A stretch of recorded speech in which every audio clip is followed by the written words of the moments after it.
We're kicking off this series, as you heard, called Your Life is a Joke. And the reason we're doing that is because I think that's honestly just a thought we've all had. I think that's all an emotion we've had. We've all at some point gone, man, is this a joke? Did that really happen? In fact, I was telling one of our musicians about this series a couple weeks ago, and I told her the title, and her first response was, oh, great, like, is it about my life? Which, no, it's not. It's not about anybody specific, so you can breathe easy. I wrote this for me and hoped that it would be helpful for you. And to be clear, really quick, because I don't want to come across as mean, I am in no way saying that I think your life is a joke. I feel like that would be a really mean thing to say, and I don't think I have the authority to say that. But I do just think that's an emotion we've all experienced. We've all at some point looked back at things that we regret, right? I mean, we all just have some decisions that we wish we could do over again. I'm starting to feel alone. So like, anybody else feel like they have some decisions they wish? Yeah, a couple. The rest of you just aren't honest people. But like, we all wish we could do some things again, right? Like, we all look back and go, what was I thinking? Why did that happen? How did I end up right here? Yeah, over and over again, like, we find ourselves right back here. Now, here's something that's kind of crazy. Like, isn't it funny how later in life those really bad decisions can actually become funny? You know, like, I don't know what your dinner table's like, but at my dinner table, I sit down with our kids, and they're like, hey, Dad, tell that story again about the time you messed up. Like, hey, Dad, could you tell us that one again? Like, in the moment, they're never funny, but later, like, we find ourselves laughing. And isn't it also funny how we love to laugh at other people's mistakes? Like, have you ever noticed that? We're kind of a sick people. Like, people mess up, and we think it's funny. We like to make fun of them. We like to laugh. Growing up, there was a whole show dedicated to this. America's Funniest Home Videos. Any AFV fans out there? A couple of you? It's like an hour of just feeling better about yourself, right? You know, you're just like, what were they thinking? How did they not see that coming? Now, you don't have to wait for it to come on TV. You may not have known this, but there's a whole Instagram account dedicated to this. Maybe several. There's one I know of. It's called All Fails. You should totally check it out, especially if you have teenagers. It is a great way to stay connected with your teenage son or daughter. You just email these things back and forth. They're like, hey, don't ever do this. Whatever they were thinking, don't do that. Guys, this happens to us at the start of every project, right? We start a project, and we are setting ourselves up for a what was I thinking moment, right? I mean, it's like these guys right here. Painting a stairwell is hard. What could go wrong, right? Like, I mean, you got to get over there somehow. So let's try this. I have no idea what they were thinking. Or like this one. Check this out right here. Don't.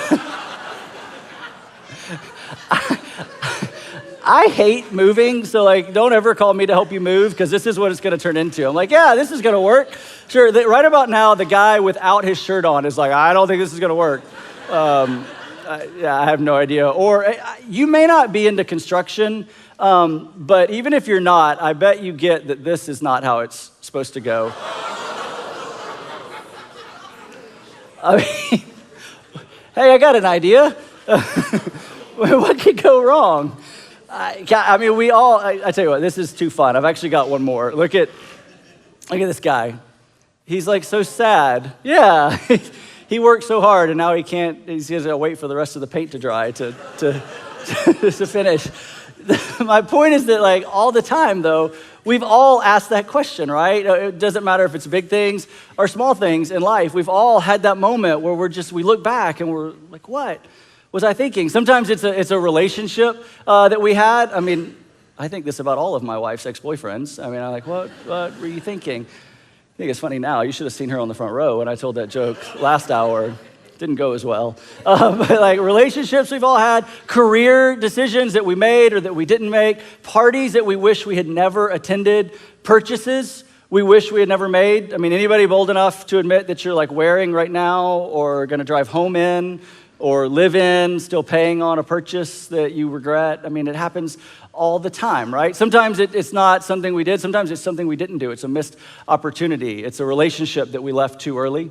It's a job that we should have hung in there. Maybe it's a team that we quit, or maybe it's just a degree that we stopped pursuing, and now we can't go back. Now we can't undo it. And you know what I think is most fascinating about all of that? And when I tell you this, you might be tempted to push back because this sounds a little easy and a little too simplistic. But here's the thing. I think what's fascinating to me is every single one of us in this room would look back and say, hey, I've made my share of bad decisions. Even though while we were making the decision, most of the time we had all the information we needed to make a wise decision, right? I mean, said another way, my stupid decisions in life, and honestly, I bet some of your stupid decisions in life weren't made because of a lack of information. I knew she wasn't right. I knew I shouldn't return that phone call. I knew I should never send that text. I knew how that email was going to be received, and I knew it was not going to go well. I knew I shouldn't go to that party. I knew they weren't the right friends. I knew. Yet, all the time, we're like, what was I thinking? And I get it. I mean, there's times where we get like 10 years down the road, we kind of wake up and we made a decision, and our thought is, I wish somebody would have told me. Like, I didn't know this is where it was gonna lead. But the majority of the time, we look back, and it's like the great theologian Chris Stapleton told us about earlier in the service. I know right where I went wrong. I mean, like, I knew I had all the information. Most of the time, we have all the information we need to make the decisions that will lead us to the outcomes we want most in life. But yet, we find ourselves constantly going, what's going on? Like, is this a joke? What was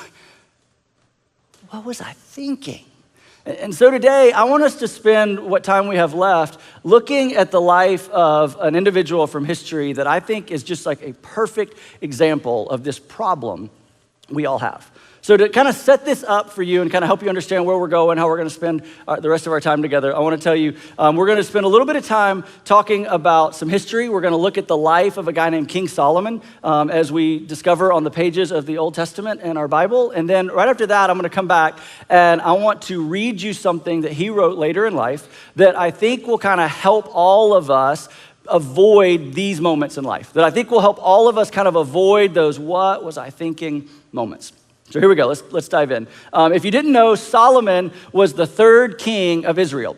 He was David's son. King David was kind of a big deal when you talk about the people of Israel. If you didn't grow up in church, like I didn't grow up in church, you probably still have heard a lot about David. David is legendary. Some of the more popular stories about Solomon's father, David, are that David grew up as a shepherd. And as a small boy, he fought this huge, mighty, warrior named Goliath that nobody else in the Israel army could defeat. And David killed him. And it literally set his career in motion. It just launched his career, set the trajectory for him. David would ultimately become king. He was the second king of Israel. And David was this incredible, incredible king that did all kinds of amazing things. But late in life, he made a really tragic mistake.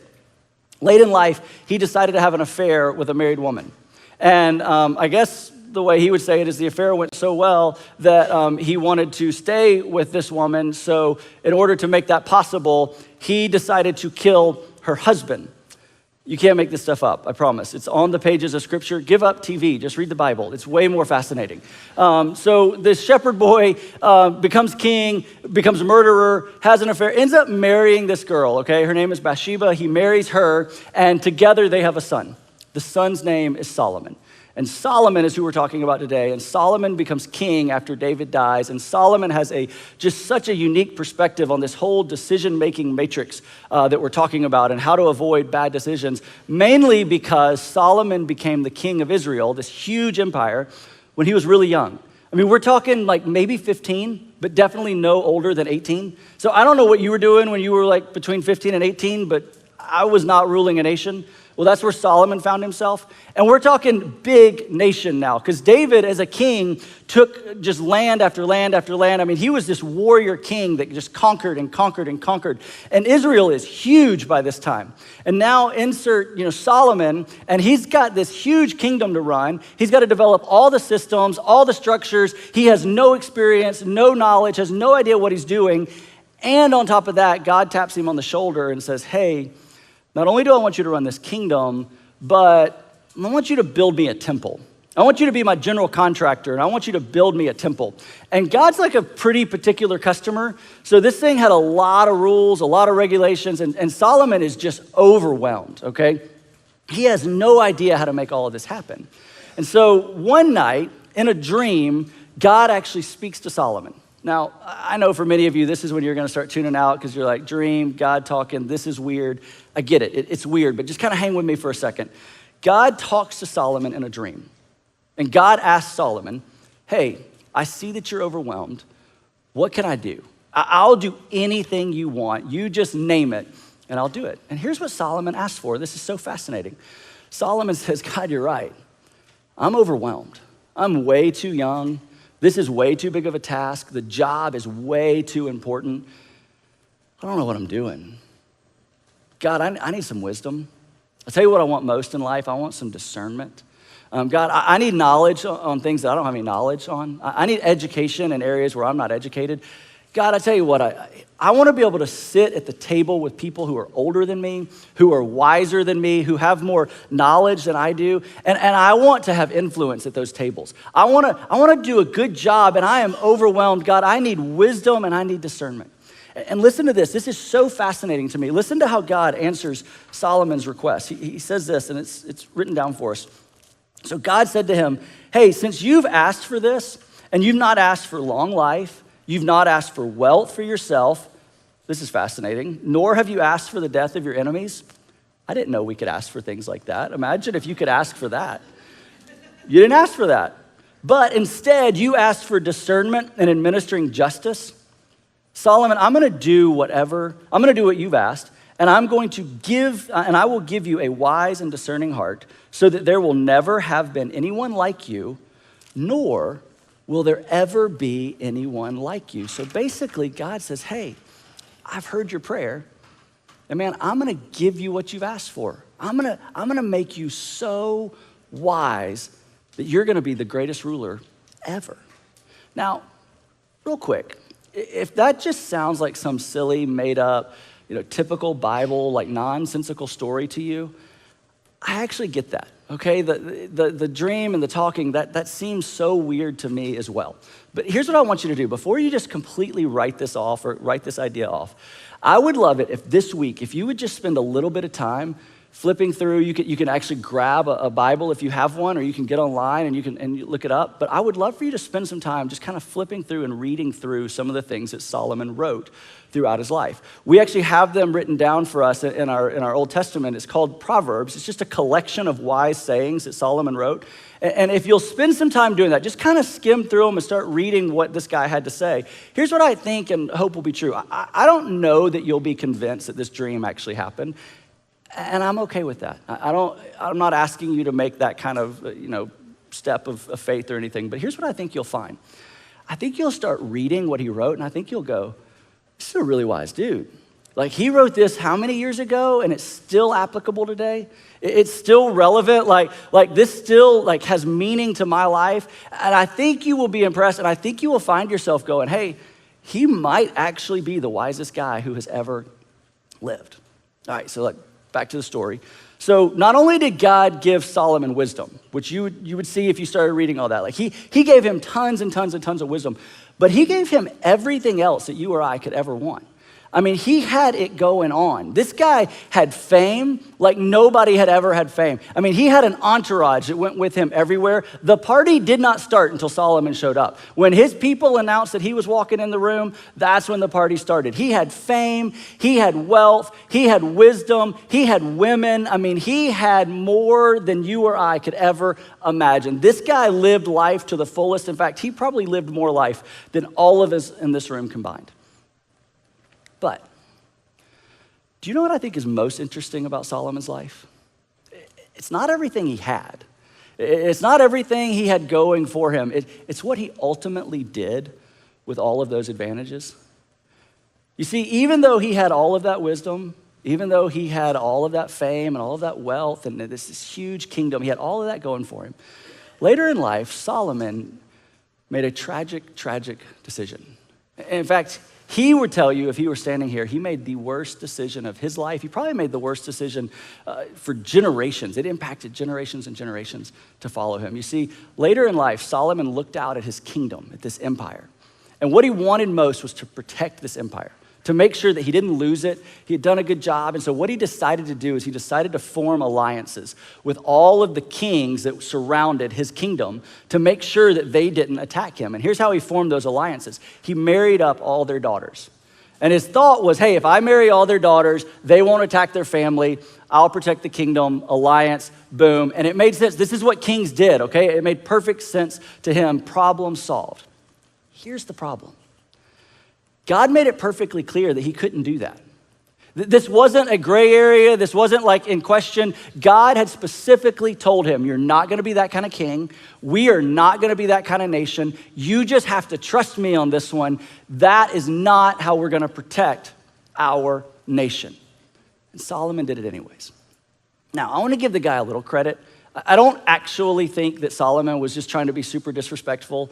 I don't think that Solomon was trying to be disobedient even. I literally think Solomon saw a problem and he knew how to solve it. By this time, he had accumulated a bunch of knowledge. He had accumulated a bunch of experience. He was a good king, and I think he just knew how to solve this problem, right? He wasn't really trying to disobey God. We do this all the time, but here's the thing. His problem wasn't a lack of information. His problem wasn't a lack of wisdom. His problem wasn't even bad intention. His problem was a misplaced confidence in his own abilities and in his own understanding. And because of that, he ended up making the worst decision of his life. In fact, this decision caused everything, set in motion everything that he didn't want to happen. He ultimately lost the kingdom. In fact, the kingdom was broken up and divided up and divided up and divided up. Eventually, the people were divided up and sold off into slavery and then carted off into captivity. The nation was destroyed. It would never be that strong again. The fame was gone. The wealth was gone. Somebody else got to take advantage of all of his wealth, everything he had built. The family name just ruined. I mean, for generations, people were impacted. This guy lost everything because of this one decision. Now, here's why I tell you all of that. And here's why I think it's so important for us today. If anybody ever should have been wise enough, should have had enough information, should have had enough experience to be able to stand up and say, hey, God, thanks so much for this opportunity. And by the way, thanks for all the wisdom you've given me. Thanks for all the experience you've given me. Thanks for all the insight you've given me. Hey, thanks for all of that. But I'm good now, man. I don't know if you've noticed, but I kind of got it going on. I'm kind of a big deal, and I don't really need you as part of the equation. If anybody could have and should have been able to pull that off, it would have been Solomon. But yet, it's so easy for you and I now with hindsight to look back. And I would think it would be easy for him to look back and go, Solomon, what were you thinking? How did you let this happen? This is a classic, you had one job to do. How did we get here? Solomon, is this a joke? And that's why I want to read you what Solomon would write later. Because I think if we were actually able to ask Solomon those questions, I think if we were actually able to spend some time with Solomon and to say, man, what were you thinking? How did you let this happen? I think what we're about to read is probably how Solomon would answer those questions. In fact, I think he would say, hey, I know where I went wrong. And man, if I could do it all over again, here's what I would do different. And listen, and I want you to imagine Solomon himself, the wisest person ever, is sitting here reading this to you. Listen to what Solomon says. This is so incredible. This is what he says first. He says, Proverbs chapter 3, verse 5, trust in the Lord with all of your heart and lean not on your own understanding. In other words, that is in every arena of life, we are to lean into not our information, not our abilities, not our insights, not our capabilities, not what we know to be true, but in every arena of life, we are to literally lean into God himself. Your first step is not to be towards what we know or what you know, but your first step is to be a step towards your heavenly Father.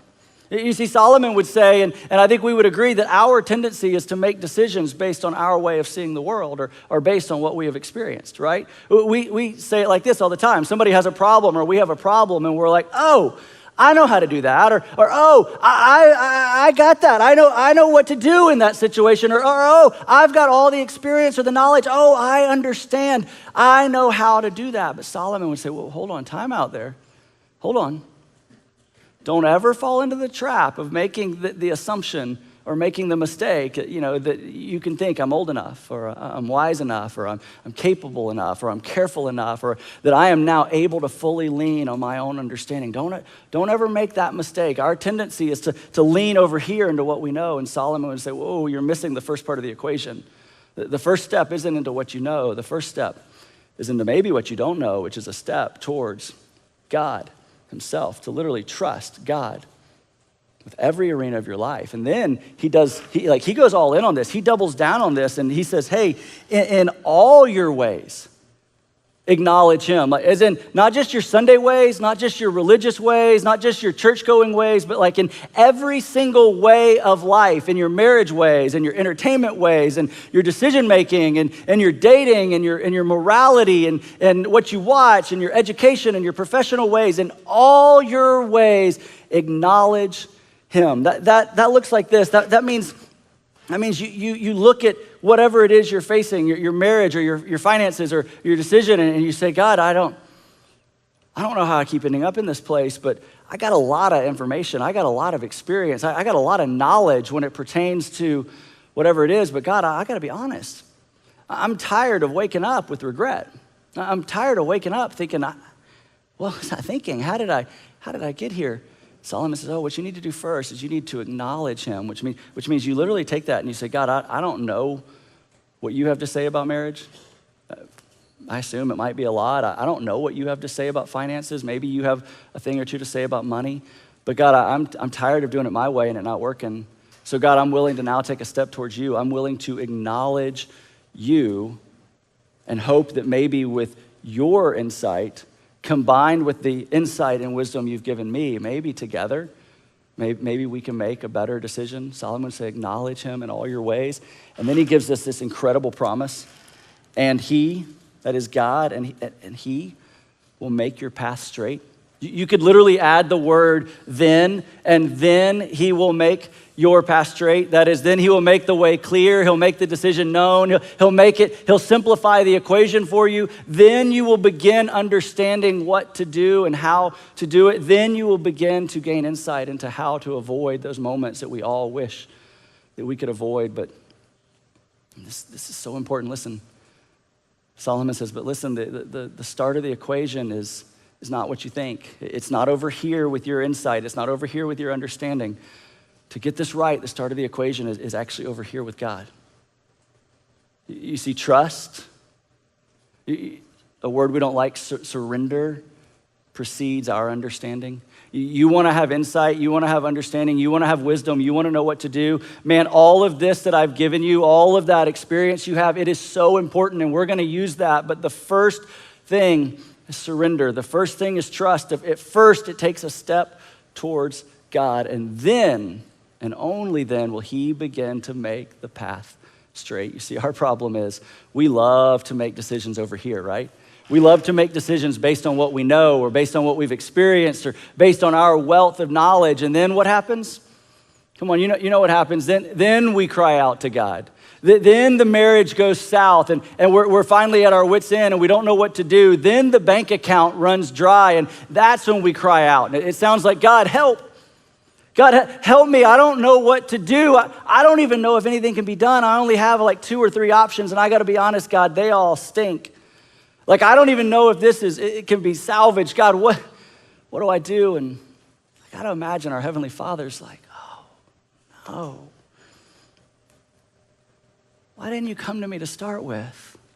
Like, hey, I want to be clear. I'm gonna carry you through this.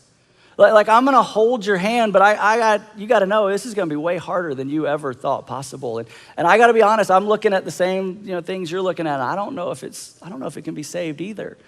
But I'm gonna be there with you. I'm gonna meet you in that moment, and I'm gonna walk with you. But hey, would you do me a favor? Like, next time, would you come to me first?